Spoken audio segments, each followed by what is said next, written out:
Hi guys, today I'm going to be talking about Jackaby by William Ritter. I finished this book 2 days ago. 2 days ago. I quite enjoyed this book. I was mildly curious throughout the whole entire book, and then you get to page 200, like literally 200, and you can't put it down. So, quick overview. Our main character's name is Abigail Rook, and she comes to the States, she comes to New England, and she's looking for work. And this is, the year is 1892. She ends up finding this, like, assistant wanted poster, and it's for J.R. Jackaby, who's basically a supernatural Sherlock. That's kind of all you really need to know if you want to just know the basics of the book. So that's it. If you want to read this book, if you think that sounds interesting, go read it.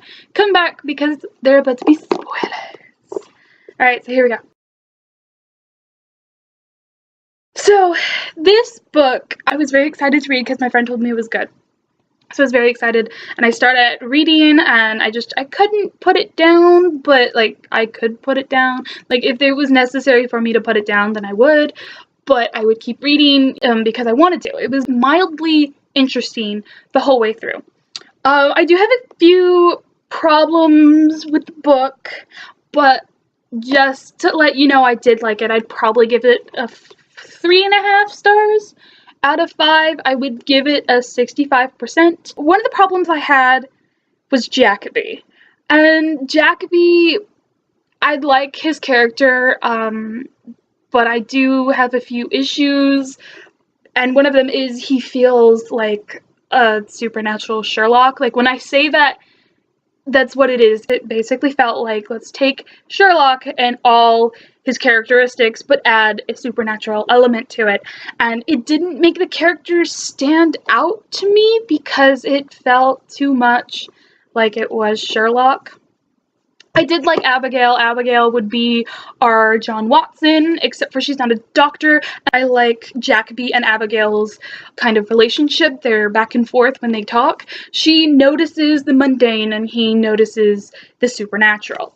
They complement each other very well because when they're at the crime scene, she notices the trash can and he didn't. So I liked that.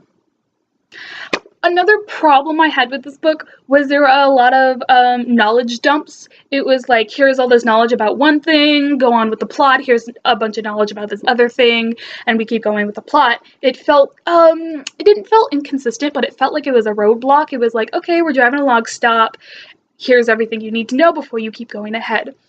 And, I mean, I get that you have to do that in order to get the plot. It just felt... I don't know. I just didn't like how it was written that way. I mean, obviously, when you have a book where you have to world build and you have to introduce, like, supernatural elements that people might not understand, you have to have those knowledge dumps. But it felt like in the book they were knowledge dumps. And sometimes writers are able to kind of make those not feel like that. I liked Abigail, the way she developed over this journey, over through the plot. She was very much open to everything Jackaby was saying, and it actually gave her confidence. She'll be walking around with Jackaby, and these women will start talking about her and be pointing about her, and she'll just be like, whatever, this is something I want to do, this is amazing. And I very much enjoyed that. Another thing I had a problem with was the predictability. Right when they were talking about the door and how it had scratches on it, I instantly knew that Charlie was a werewolf. He's not a werewolf, he's like a shapeshifter type thing. It was weird.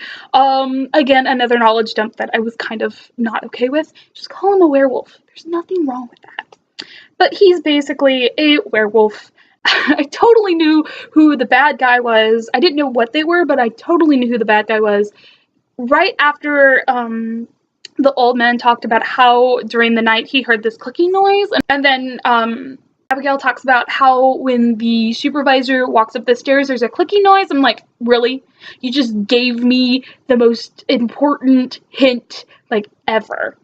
and the fact that Jackaby never saw the supervisor or whatever his name was, it's obvious. One thing I was kind of hoping for was that somehow Abigail was gonna get the, like, a seer ability, like she was all of a sudden gonna be able to see everything, but that's not what happens. She's just a normal human, which I kind of like, but I kind of disagree with at the same time, because it would have been fun if Abigail finally just, like, suddenly gets the seer ability, and now Jackaby has someone, but also it would be a great tool for the reader to figure out what's going on in this world, or just to get some more knowledge. I did enjoy this book a lot. A funny story was, my goal was to read to 200 for this one day, and then I was going to stop and do a bunch of work I had to do, and I got to 200, and that was just like this moment where everyone hears the banshee cry and everyone thinks they're going to die, and I'm just like, wait, what?